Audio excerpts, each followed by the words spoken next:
حانت ريال سعودي تنك موت خلت تسابات اتبل حصار حقنيا زانتا ناوخم قبلايه مساي صنحو ኣብ ሪያድ سعود عربية እዩ بسنك حانت ريال هيوت خلت تسابات حليفو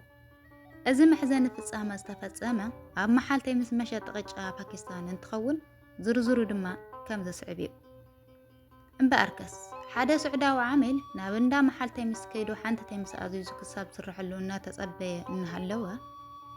ዋጋ እታ ተይምስ ዝኾነት ሓንቲ ሓፂን ሪያል ስዑዲ ኣብ ቅድሚቱ ኣብ ዘሎ ጸፍሒ መቐመጥ ተይምስ እናሽከርከረ እናተጻወተ እንከሎ እታ ሓፂን ሪያል ናብ ባይታ ትወድቆ ዋና መሓልተይ ምሲ ሰንኪቱ ወዲኡ ንዓሚል ምስ ኣቕረበሉ ድማ ገንዘብ ይሓቶ እታ ዓሚል ድማ እናተጻወትኩ እንከለኹ ናብ ባይታ ወዲቃትና ኣላ ካብኡ ዋልዒልካ ውሰደ ኢሉ ክኸይድ ክብል ዋና መሓልተይ ምስ ድማ ሸዊድኒ ኸይድ ኣሎ ኢሉ ብምሕሳብ በቲ ተይምስ ካብ ሓዊ መስሓብ ዝጥቀመሉ ዝነበረ ዝረሰነ ነዊሕ ሓፂን ገይሩ ጥቃዓት ንሰብፅሐሉ ዝረሰነ ሓፂን ክጻወር ዘይከኣለ ስዑዳዊ ድማ ሽጉጥ አልዒሉ ሓንሳብ ርእሱ ምስ ወቅዖ ብቐጥታ ህይወት ሓለፈ እቲ ቀታሊ ድማ ብቐጥታ ንኣኽበርቲ ጸጥታ ኢዱ ሂቡ ኣብ ትሕቲ ቀይዲ ውዓለ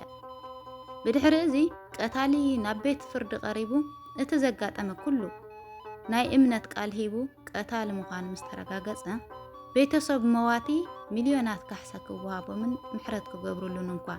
ብተደጋጋሚ እንተተለመኑ ስለ ዘቕበጹ ቀታሊ ናይ ሞት ፍርዲ ተፈሪድዎ ብፍርዱ መሰረት ድማ ተቀቲሉ ስለዚ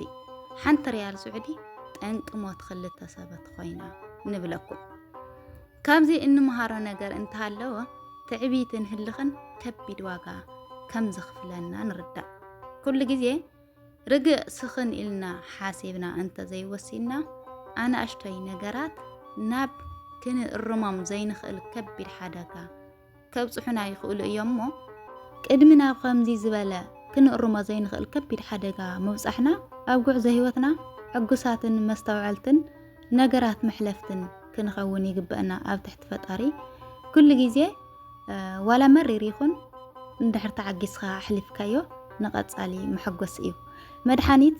ክትወስድ ከለኻ ዋላ መርፍእ ክትውግእ ከለኻ ብጣዕሚ መሪር እዩ ሓቀይ